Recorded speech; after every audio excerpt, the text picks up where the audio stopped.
Hello all sentient beings and welcome to Transmissions Alt Mode, where we talk all news, comics, and media related to the... On this episode of Transmissions Alt Mode, Jeremy and Yoshi are joined by Jason Kirk and Eric Crownover as we review the Bumblebee Movie Prequel comic, issue number 1. We check out the 2 new Decepticon muscle cars revealed to be in the upcoming live-action Bumblebee movie, and we speculate on what will be revealed at the IDW Comics Panel at San Diego Comic-Con. Today is Friday, July 20th, 2018, and this is episode 86 of Transmissions Alt Mode. Welcome to Transmissions Alt Mode, the podcast that's ready to deal you in to the Transformers trading card game. I'll be your host. I'm Yoshi. I am joined by the excellent Jeremy. Hi, how you doing? And filling in for Skinny Charles is Skinny Jason. Well, maybe not quite as skinny as he wants to be, Jason, but I'll take it. Thank you. You're very welcome. Jason, where are you from? Well, let's see. I was born on a cold day in... I'm in Williamsport, Pennsylvania, sir. Holy shit. It's like you've never podcasted before. Are you familiar with RFC or Podvocacy? I've heard of those shows. I think they're better because I'm on them. Maybe now, not. Opposite of that.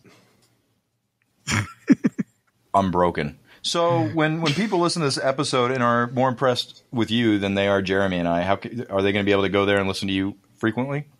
Oh, yeah. You can go and listen to Podvocacy, Everlasting Minute, RFC. Those are 3 shows that come out every week. Our Everlasting Minute 3 times a week. You can have so much Jason, you'll get sick of me in no time. All right. And young new Daryl. Hello. Thanks for joining us, man. Where can we find you? You can find me on the Nerdy Geek Talk Podcast Network. Main show there is Steel City Bots for all you Transformers fans. It's a different view on the franchise and what's going on, since we're all a bit younger than the typical Transformers podcast. So definitely go check me out there. Basically anywhere you listen to podcasts. So I feel like that's a much needed voice in the podcast community. Agreed. That's why I did it. And I'm grateful you did, because it's fucking great. And it's needed because, we're eventually going to die out. That's a very positive outlook on things. That's the only reason I need to talk is because you are going to die. I just turned 40. I can't. Your future literally looks so bright, Eric. You need shades. Again, thank you guys for joining us as Daryl and Charles are recovering from their TFCon hangovers. The guys had a great time at TFCon, met a bunch of fans, met a bunch of Patreons. Big thank you to you that said hi at TFCon, who give us money. I appreciate that. And that is a poor segue into our new Donatreons this week. We have 3. We have JJ. Is it Diego, Jeremy? I'm guessing it's Diego. I'm saying Diego. God, that's a sexy name. And Aaron, welcome to the Patreon Club. Please get your asses over to our Discord and join us for our show. And we need to welcome back Ellie, the Donator. Ellie, the Donator, your money is so valuable, and I know it's important to you that Charles understands that your username is Ellie, the Donator. Ellie, the Donator is awesome. I met her at TFCon Toronto. She is a donator, Charles. And her name is Ellie, and her username is Ellie the Donator, Charles. I think he gets it. I'm sorry, what was her username again? It's ELLY, as in Ellie, the Donator, as if there are no other donators. But all of our donators are donators, Eric. Wouldn't you agree? I think that makes sense, I think. So, again, we're supposed to assume she's a donator. Right, based on her username alone. I'm hearing something from Pittsburgh. God damn it, Yoshi! Oh, God, Ellie, it was so worth it for you. Even if you're just here for the week, thank you. Thank you so much. You have made my life. Chad upped his pledge because Chad has a disposable income, and we love you. Well, Chad's also a donator, Eric. Did you know that? Oh, no, I didn't know that. His username doesn't imply it, so I don't know how we were supposed to know that. We have 5 people who have contributed in a significant way. Yoshi, week. Sorry. My fault. There was a couple more I forgot to copy from the other show. 1 second. I was wondering. Oh, by the way, if anyone wants to hear Eric swear. Motherfucker toys. What? Soundboards are great. I edit shows. we're getting off donator topic here. We have also donators via PayPal. People who are just giving us money because. We have Timothy and Kathy. Now, are they? Jeremy, you have to help me because I just count the money. I don't actually know what we do with any. Well, these are both set up as recurring donations through PayPal. Shit! So they have access to our live stream as well. Yes. Well, it's more manual, so they need to contact us after they get into Discord so we can, hook all the right wires and stuff so they can get access to it. But right. So Timothy, Kathy, if you have any problems with that, Daryl at transmissionspodcast.com. You can. And I think they got in because of our wonderful 5-year contest. That's awesome. We're welcome to have you. And we hope to keep you for 5 years because we're going to remove the unsubscribe button from PayPal. That's how we roll. So it's 1, 2, 3, 4, 5, 6, 7 donators. Let me just say that. Donators. God, I love you, Charles. I know you're just ready to flip a bitch, but thank you so much. All right. Money. Next up, we have a new shirt. Jeremy, did you know about this? I think I knew something about it. I want to give you credit for doing it, but you didn't do it. No, I was the idea person. You're the idea person. Mr. Mike, who should have been editing a show, decided to fucking not do that and create a shirt. Is that correct? I think he did both of them simultaneously. He did. Oh, well. Because he is that good. He is good. I didn't realize he was that good. He has a very lucky wife in that case. So we've got these Soundwave-inspired transmission shirts in both men's and women's sizes, correct? They're Transmissions Tape Man shirts. Tape Man shirts. Well, you could say Soundwave-inspired, can't you, Jason? I think you can get away with it. Fucking A, you can. I'm saying it. Sue me, Hasbro. I'm Please dead don't now. There's nothing trademark infringing on the shirt. I said this during the last show. I'm going to say it again. If anybody buys this shirt during the recording, we will interrupt to give you praise because it is that important to us that we get more money. And also, the shirts are awesome. The shirts are fucking awesome. I can't overstate that. I might actually wear one, believe it or not. You wear shirts? And then I try not to. I mean, I've got enough chest hair that it kind of passes as a shirt. Same. Right? But to support the podcast, I can wear a shirt, at least for a day at TFCon. So, but the big thing that anybody who hasn't given us money should be considering giving us money for is because we've got a 5-year anniversary contest going on with, did you say $1,500 worth of shit, Jeremy? Well, Daryl said it at TFCon on the podcast panel, so I'm taking that as being accurate. I'm going to assume that that's in Canadian and round it up. It is at the very least in what it would be in Canadian. Right. And we've got action figures. We've got Pez dispensers. Those are action figures. You tilt their head and a little candy comes out. Pez dispensers are the premier thing in all of our prizes. I think that anybody who wins this is going to be happy and probably in a sugar-induced coma. Yeah, I mean, after having just seen Ant-Man and the Wasp this last weekend, Pez dispensers are on their way back. They certainly are.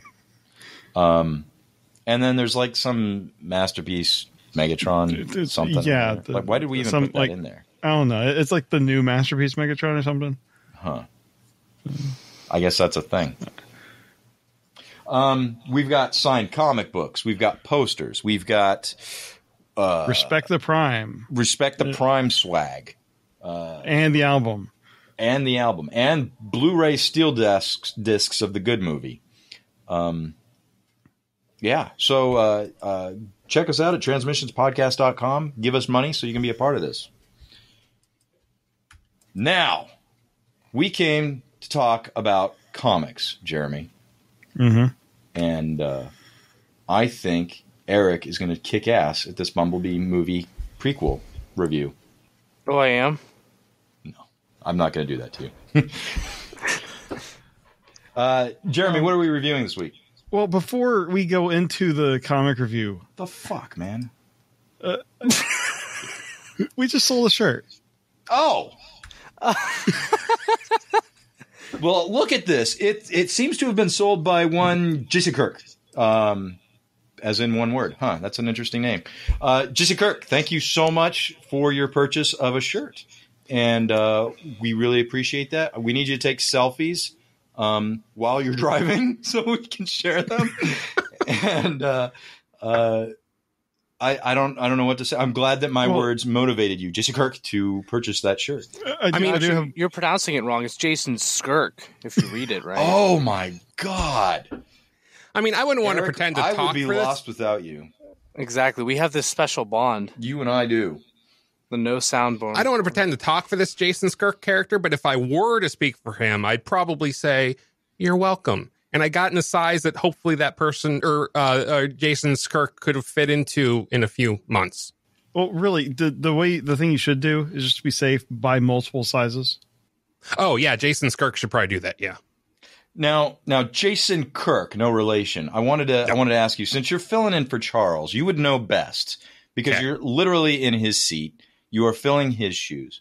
Would you consider somebody who just decided to buy a shirt a donator? Well, first of all, let me tell you, I'm getting some weird looks from his family sitting in his chair right now. But right. They seem okay with it so far. The police haven't shown up. Yes, they are totally donators. That's fantastic. I'm glad to get a ruling on that from a position. Charles is going to kill you so much. Maybe Charles should have shown up for work. I am a dead man. I want everybody to know. I'm scheduled to actually be on next week. It's not happening. I guarantee you he will find a way to not let me be on. Well, I won't be filling in for you, that's for sure.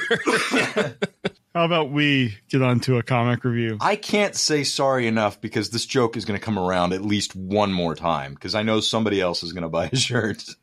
So yes, Jeremy, what's the comic book review for this week? Transmissions wouldn't be what it is today without the awesome support of our listeners. If you'd like to support our shows and enjoy the exclusive benefits that our donors get, please visit transmissionspodcast.com/support. Well, we have the Transformers Bumblebee Movie Prequel comic #1. This is written by John Barber, art by Andrew Griffith, colors by Priscilla Tramontano, letters by Tom B. Long, editor David Marriott, and publisher Greg Goldstein. This is, as I mentioned, is the prequel to the upcoming Bumblebee movie, which is set in the 80s, but this comic is set in the 60s, messing with whatever continuity was in the movie universe, if you could say that. But John Barber is behind this, so this is the continuity you want to live with because John Barber did it. We have 4 covers. The first one, all of these are really James Bondish movie poster kind of covers. This first one has all of our protagonists. It is by Andrew Griffith and Priscilla Tramontano. Cover B has another it's got Bumblebee. It's got the familiar gun barrel image from many Bond movies. This one's by Fico Ossio. Retailer Incentive A is just a line art from the cover A, which is awesome. And cover Retailer Incentive B has Bumblebee and Agent Lux, who you'll meet in the story, featured, while Agent Reeve, who is Bumblebee's partner in the story, he looks to be in a little bit of trouble. And this is by Sarah Peter DeRoche. So we'll start with you, Eric. Which one of these 4 covers do you like? I don't know. I think the last one's probably my favorite with the just the Bumblebee. Did you say Agent? I can't remember any of their names. Agent Lux is the woman. Yeah, and then the dude and the 2 Decepticons, like the black silhouettes of them. I think that's probably my favorite. Yeah, I just like the overall look of it. It's pretty nice. Although they're all pretty good, but all right. Jason, how about you? Okay, so I like Andrew's, but we also get Andrew's art in the book, so I'll leave that one. We've all given Fico Ossio a lot of shit before. I know I have on shows, but I like his cover a lot. But you give me a Sarah Peter DeRoche cover, I'm going to pick Sarah Peter DeRoche's cover. I love that thing. Yoshi, how about you? I want to start off by saying when I think Bumblebee, I think James Bond, and these 2 ideas should have been married years ago. Now that the sarcasm is over, I could have used just one cover that was an homage to James Bond. I didn't need 4. With that said, I'm going to go with cover B, Fico Ossio. Really? Yes. All right. The most yellow on the cover, and I fucking hate yellow. Yeah. Well, I am going to go. I mean, I think they're all really good as well. But I'm going to go with Eric and Jason. The Sarah Peter Doche one, it has that look really of a vintage movie poster, and I like it. Yeah, I'd hang it on the wall if I had that print. Right. So, yeah. All right, let's get into the story. This is a summary. The title is The Man with the Golden Car. It is September 21st, 1964. In a secret Eidolon base in East Germany. And when I mention these groups, it's all like your stereotypical spy movie. Eidolon is EIDOLON. In their base in East Germany, there's some trouble as their security is actually pretty good.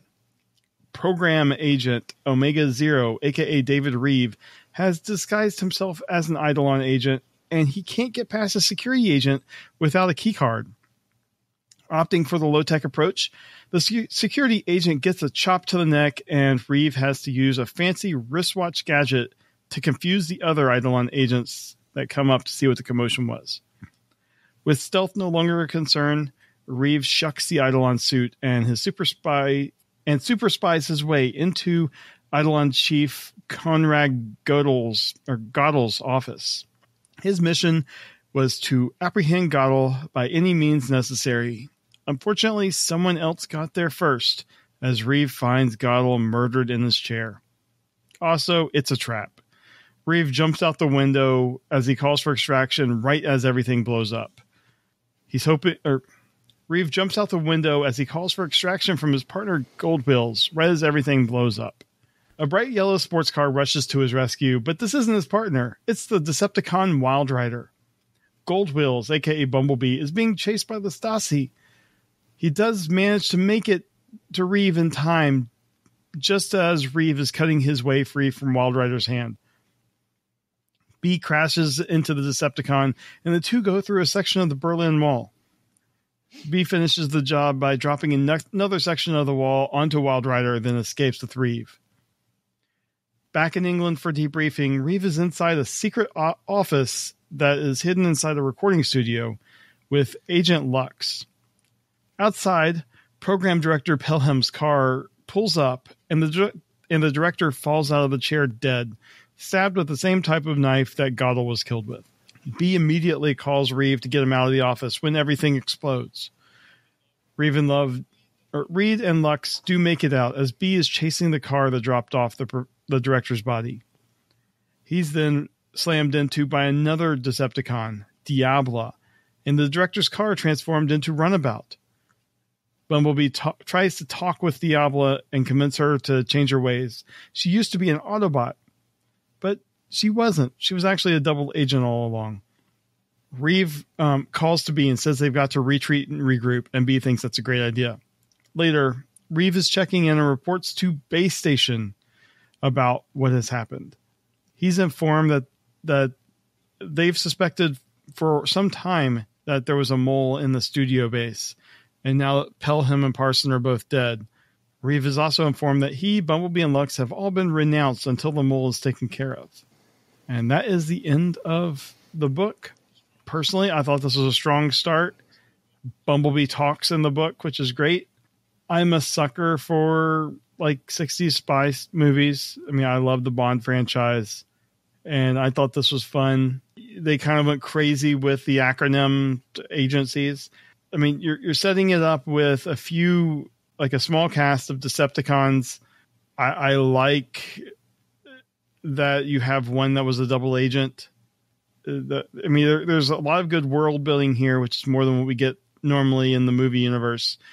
And the suspicion at the end of this book is that Lux is the mole, which, it's interesting. So, what do you guys think about this, Jason? Okay, I'm more of a fan of the newer Bond stuff, especially like Skyfall and Casino Royale. I think those are two of the better movies that come out in like the last 10 years or so.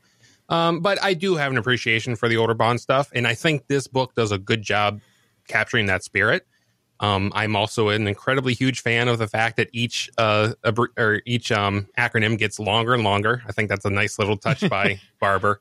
I've been a fan.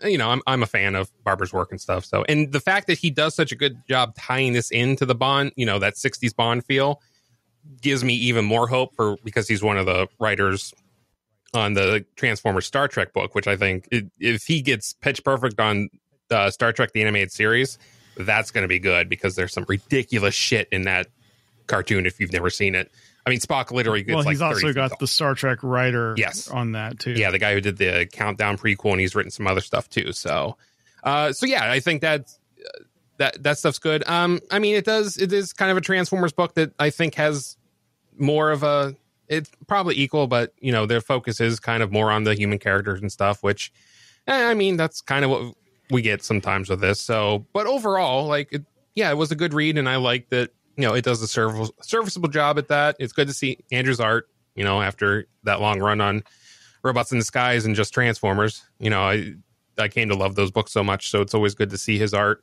But yeah, at this point, I'm really excited every time Unicron comes out as we head towards the end, and this is definitely better than any of the movies we got, which doesn't take much, of course. Barber's always done it good with these movie verse tie-in comics and stuff. So, but yeah, I like the overall feel and what they did, and it makes me feel really good about Transformers Star Trek coming up. Cool. I really liked it. I feel like because at the end it seems like the guy's gonna kind of is it just me, or is he kind of gonna turn on Bumblebee? You said well, I mean, I think it's meant to be kind of as to who's the mole up in the air. I mean, I'm pretty sure one of the three is a mole. If I had to guess, yeah, most likely I would think he is the mole. I think we're meant to think that Lux is the mole. But I was gonna say clearly Bumblebee is not the mole, but that'd be a big twist. What a twist! I feel like they were just like, how can we make Bumblebee lose his innocence and get betrayed by everyone before he's in a movie where he seems super innocent? The prequel, I'm like, geez, it seems like he's getting betrayed by everyone in this issue, and then he's supposed to be all just nice and cuddly in the next in his movie, which this is a prequel to. I'm just like, I don't understand why do you have to make him get betrayed by every single person? Is this kind of poor Bumblebee? What did he do? He just wanted to be a spy. But overall, I really do like it. I think the art was also very good too. I like that, and I in particular, I gotta say, I really like the Decepticon designs that they used for this. I thought they were quite nice. So, all right, Yoshi, what about you? Bumblebee, the spy that drove me. I'm having a lot of trouble with this book. It's obvious Barber had a lot of fun. It's obvious visually that Tom B. Long had a fantastic time with this, just looking at the letters and all the effort he had to put into this. This is supposed to be a movie prequel that I'm just having a hard time taking seriously. It doesn't, not that Michael Bay gave us a lot to hold on to, but this doesn't seem like I mean, Bumblebee's just chatting it up the whole time, so... Well, that aside, I can accept the fact that Bumblebee was a talker before he wasn't a talker. I can buy into that completely. I just have a hard time buying this whole espionage, secret agent shit in this universe. Because I feel, at least for me, I have some hope that I might actually walk out of the Bumblebee movie enjoying it. This comic book is not doing anything to instill that in me. It's taking that away. It's not putting me in the same hopeful feeling that the trailer did. So I just feel like this was almost a writing exercise for Barber. Let's mesh these two worlds. Let's get a story out and call it a prequel and be done with it. Yeah, I can understand that. And it's unfortunate because to save this universe, a lot is riding on this Bumblebee movie, and this comic book I don't feel like is helping it. And on some respects, there's a majority of my internal soul that's just ready for this fucking universe to be rebooted. It will be. You don't have to worry about that. It will be. IDW is supposed to be on Team Hasbro, and I feel like this is not they're not playing on that team with this book. Or they know that it's going to be rebooted anyway, so it doesn't really matter, and they're just having fun with it. Yeah. And maybe they can get away with that, but if I was somebody in marketing for the movie or somebody at Hasbro that's like, God, it'd be nice to get this going, I'd be pissed with this book. I would not be happy with IDW right now. Yeah, I think movie like prequel and tie-in books, usually it's almost like they're seen by the movie side of things as like, well, do whatever, we don't care. You know, it would be nice, I think, but it's almost like they don't ever really focus on it either. So I can see that. You know, I haven't read a whole bunch of preview or after the thought books. I can pretty much say that's limited to the whole Firefly universe. Right. And those comic books, there was a lot of love and a lot of care put into those to make sure that they fit and that they were cohesive. There wasn't with this. I think individually, like I said, with the lettering, they had fun. I think John Barber had fun writing this. But I don't think it was taken seriously. We'll obviously have to see where it ends up with the final issue, but yeah, I mean, I kind of agree. Like the Star Trek Countdown books that we mentioned earlier, those tie in very tightly with the first Star Trek reboot movie. Oh yeah. Mm-hmm. You know, that's an example of it done really well. This one, I mean, the way I'm making this work in my head is I'm pretending that a lot of the previous continuity doesn't exist because it was established that Bumblebee had his vocal damage done on Cybertron. Yeah. And obviously he's talking here. So I'm just kind of treating this as kind of a retcon, and I'm just trying to enjoy it as it comes out. Because I mean, even on its own, it's a fun book. Yeah, I'm sure they see the writing on the wall. And it's like, whatever. Don't worry about continuity. Just do it. And Michael Bay's not in charge anymore. So, hey, we can do movie tie-in comics again. Well, I mean, I think that is it. It's got fantastic art. One nice thing that I like is some of the gadgets. Like he has this ring that spits out smoke so he can see lasers. And the ring looks like the Autobot logo. I think that's like a neat touch where you can see like their gadgets are kind of derived from Cybertronian tech. Yeah. Yeah, they definitely nailed the Bond aspect of that side of things. So, and that is a nice touch. But I think that is the movie review, or the movie prequel comic review. Thank you, Jeremy, for that. And we're going to move on to Transformers media news. In media news this week, we have a look at 2 of the new Decepticons in the Bumblebee movie. These are 2 muscle cars. We have Shatter, who is a red Plymouth satellite, voiced by Angela Bassett, and Dropkick, which is a blue AMC Javelin, voiced by Justin Theroux. And people actually are speculating that Shatter is a triple changer that also transforms into a Harrier jet by looking at some of the pieces on like the shoulders. And I mean, it looks like there's some plane parts in there. So that'll be interesting to see. This article we have just strictly mentions the cars. What do you guys think about these 2 designs? They are more colorful bots in this live action universe. It's a nice departure from what we've been seeing in the movies, much like with Bumblebee himself and what we've seen with Starscream. So they're continuing that with other characters, which is good. Yeah, I absolutely love these, and I think the decision to give each character their own color scheme is really, really smart. Everyone just being big and dull colors isn't a good move in terms of, like, just in general, like, visual storytelling. Having each character have a distinct color is a smart move, just in general. You can tell the characters apart. Yep. Like, even when it's not robots, just like people wearing, certain outfits in movies, it's a smart move to try to keep your wardrobe certain characters wearing certain colors, because it's a subconscious thing, especially to help you just keep track. So I think they all look really great. I'm particularly excited for, what's her name? Shatter. The red one. She looks interesting. I'm excited for her, especially because I love her alt mode. Unfortunately, it doesn't matter what you put John Cena in, because you will not be able to see him. Oh, God. You say the name and it just happens. I don't know.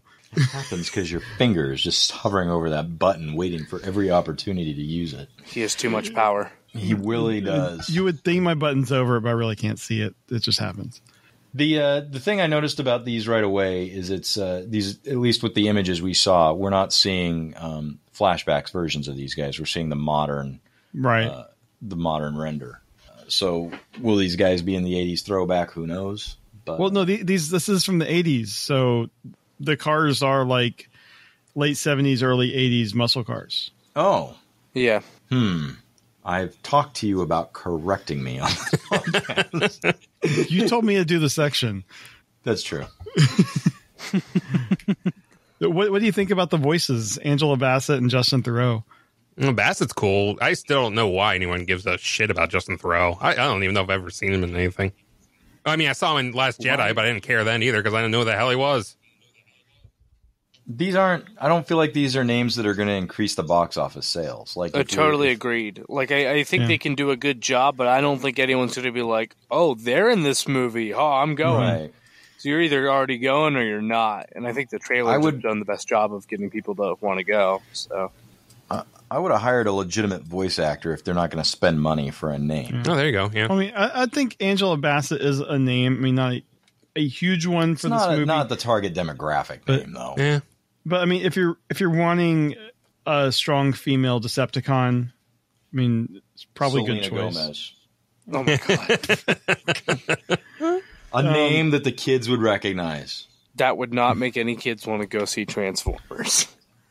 Yeah. Okay, maybe it'd make some, but not most. Yeah. One thing I do want the millennials like these days? Britney Spears? I don't know. Christina Aguilera? Most of them don't even know who she is anymore. Eric's a Bieber fan. It's okay. Well, she could have done the voice. All right. Well, before we move on, I want to point out this one thing from the article here. It's Travis Knight, and he says, when the cast is too big and you have a finite amount of time, there's only so much you can do to create an investment in them. This is a more personal, intimate, character-driven story, so it felt right to keep the villain plot relatively simple and contained. If you keep things lean, you can add a lot of other stuff on top of it that makes it more enjoyable. Holy shit. It took 6 movies to figure it out.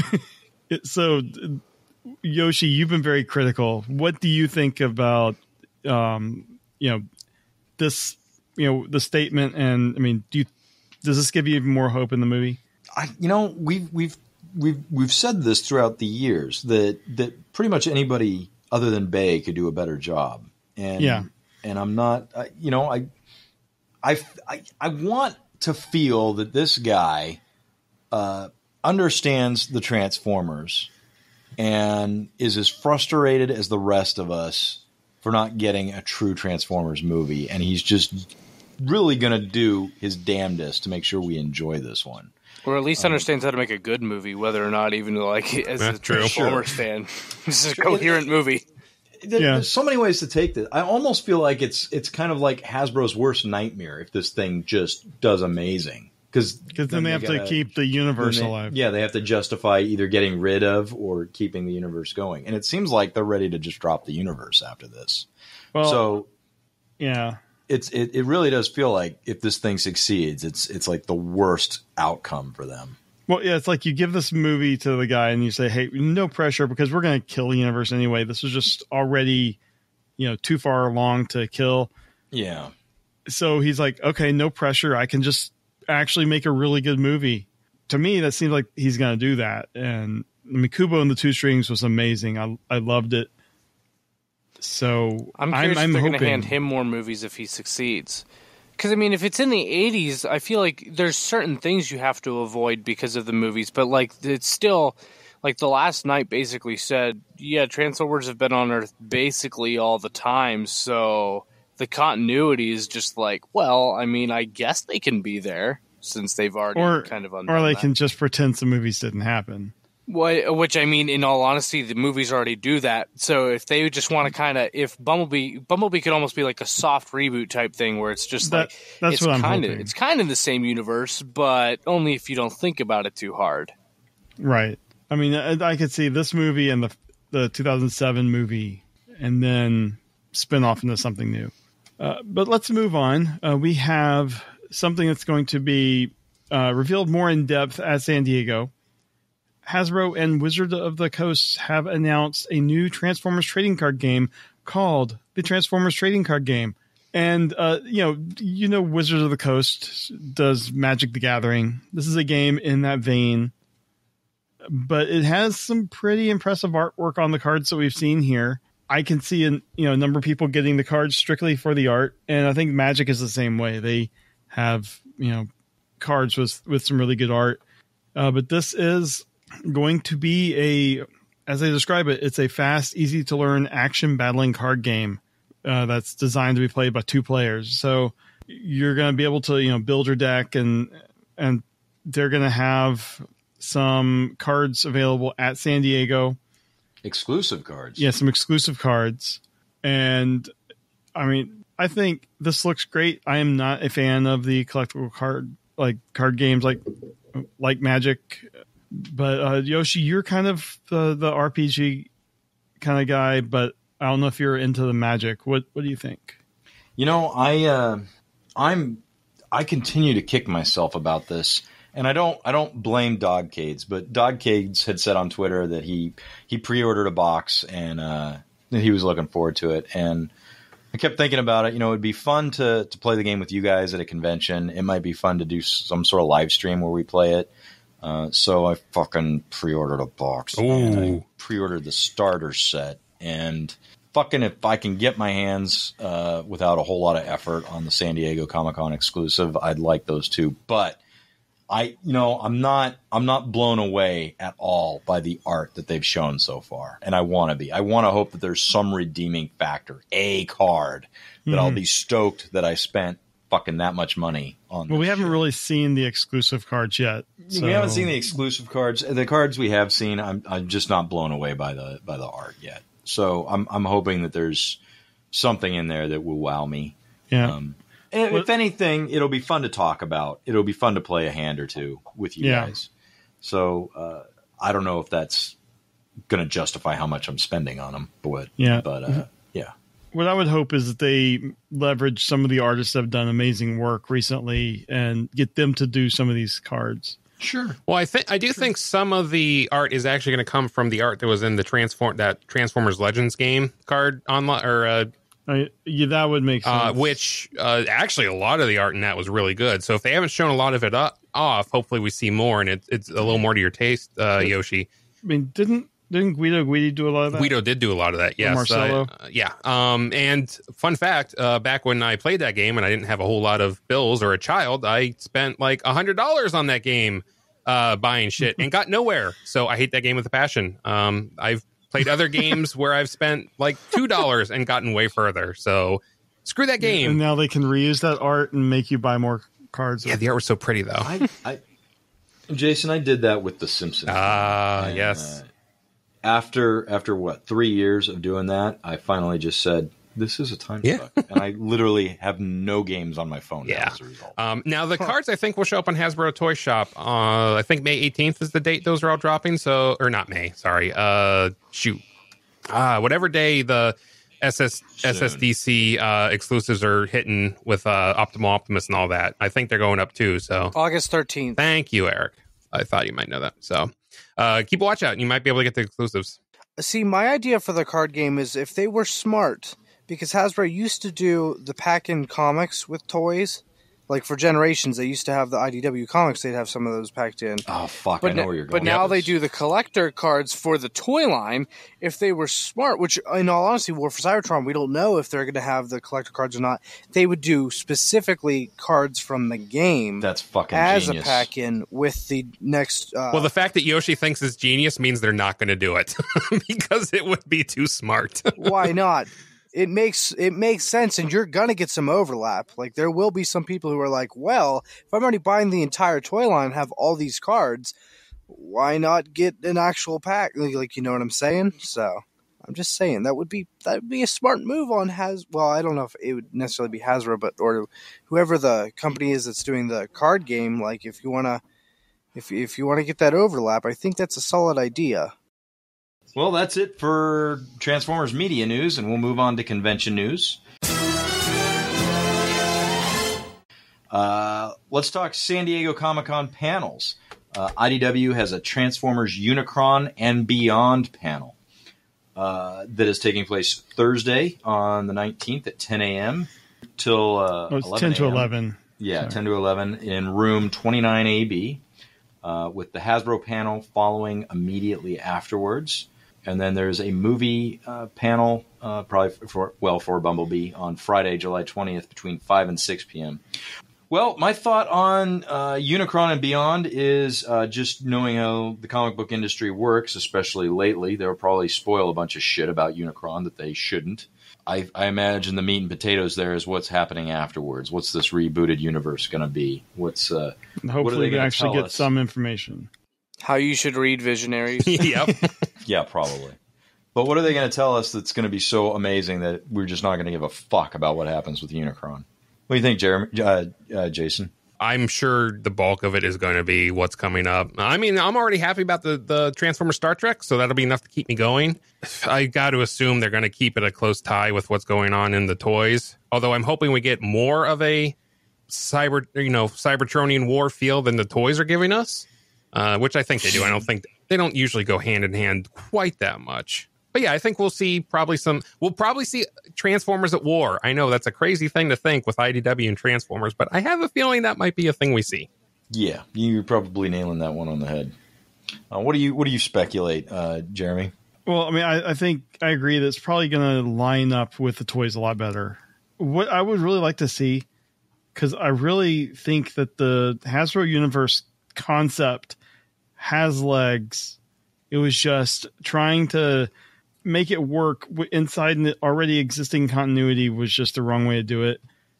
I would like to see them mention, or somehow when they're talking about what's coming, that they have a long-term plan for this and for integrating everything. So, when G.I. Joe, Visionaries, whatever is introduced, it already has a place in their long-term plan for how everything, fits together.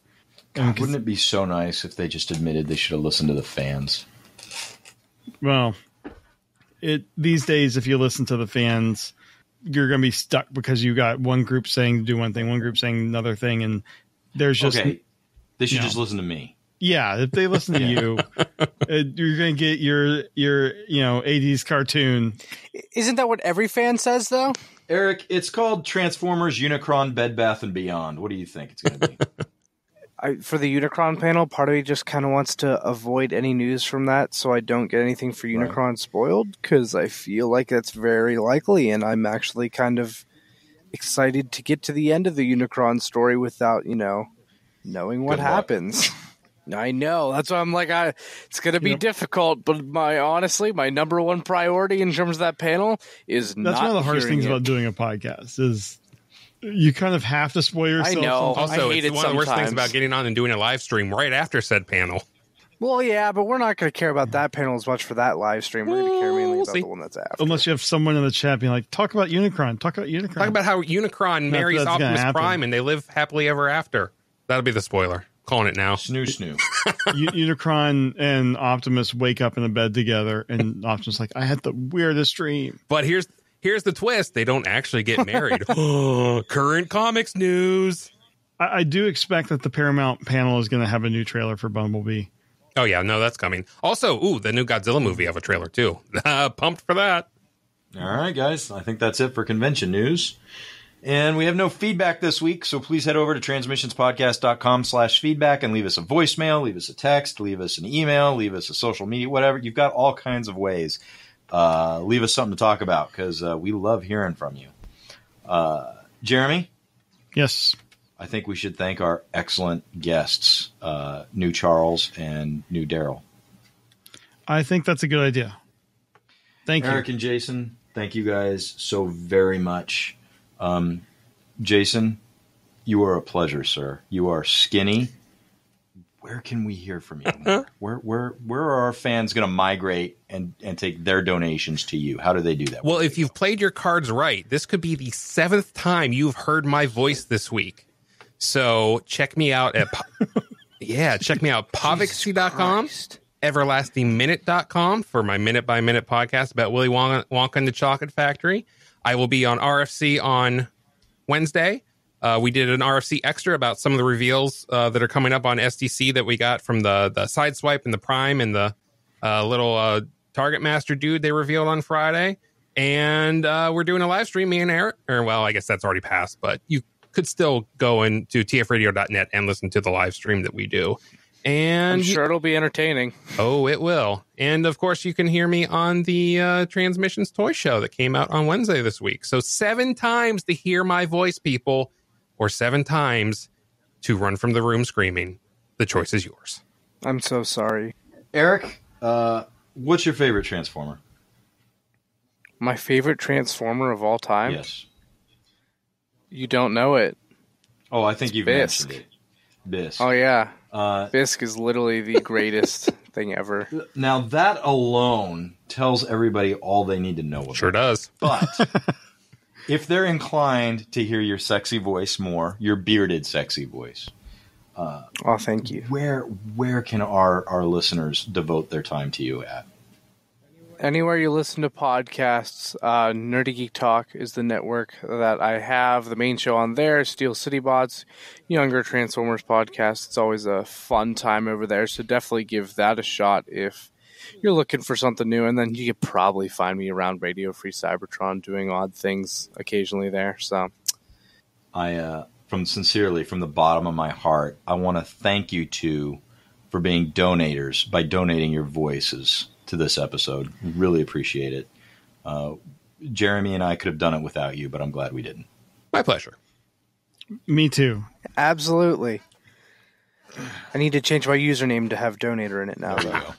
Just change it to Ellie, the donator. It'll be There you go. fine. Eric, the donator. Also, I had to Google what the 56K was. Oh, my God. Dial-up internet service joke. Did you I had understand no what idea you what read? to... So you see, Eric. I mean, I kind of got it once I read it, but I had no idea what you were talking about. They used to before that. use You phone see, Eric, lines. What? Yeah. Back in the day, we used to actually plug a phone line, and see, this is before phones were all mobile phones. We used to actually our phones would plug into the wall, and we would unplug it from the phone and plug it into our computers, and that's how we would get on the internet. And we would talk in AOL chat rooms and IRC and Gopher, things like that. And porn None took of the stuff you forever have to any idea. load. Oh my God, it so did. I mean, you would see it a line at a time coming from the top of your screen to the bottom. It was such a pain. It was almost not worth it, but we still Oh, did. here comes the nipple. Here it comes. Oh, that's a disappointment. Is this a man? Go back. Change the page.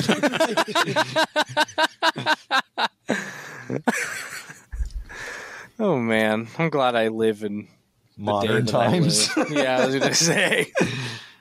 Man, if you were rich, you had 2 phone lines, and your parents wouldn't bitch at you for being online. Amen. Right, because heaven forbid you're in the middle of a download and someone picks up the phone. Yep. I used to school people at Quake on a 33.3 or 33.6.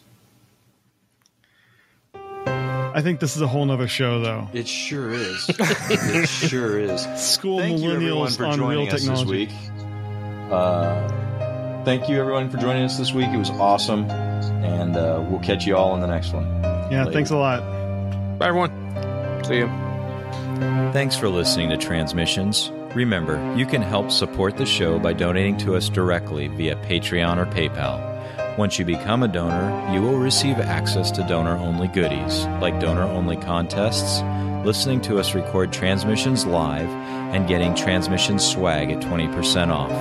You can find links for this at transmissionspodcast.com/support. Subscribing to us on Stitcher, iTunes, and Google Play is also a great way to support us here at Transmissions. Every subscription we get helps us get better noticed on those services. Leaving us a comment and 5-star review doesn't hurt either. Be sure to come chat with us on Discord.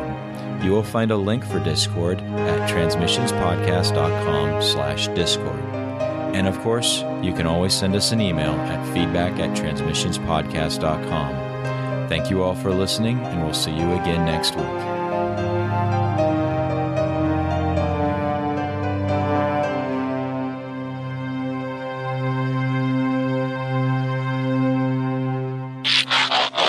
No, he's not. He's got a conflict. Losers. Jason, you're not going either. Loser. Oh, wait. Don't put words in Daryl's mouth. He's already dealing with crispy bacon.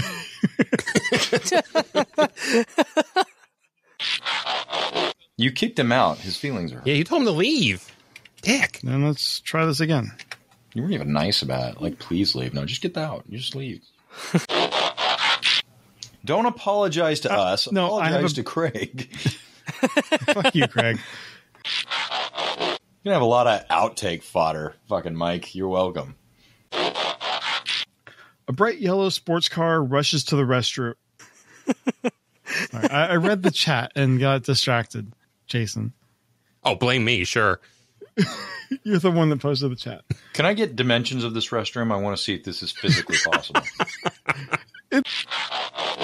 But I think that is the movie review. Or the movie prequel comic review. Yoshi, this is you. Yeah, I forgot. Sorry. It should be picking up. Yeah, it should be picking it up. You shouldn't use 56K.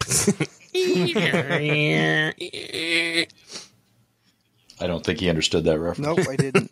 Probably not.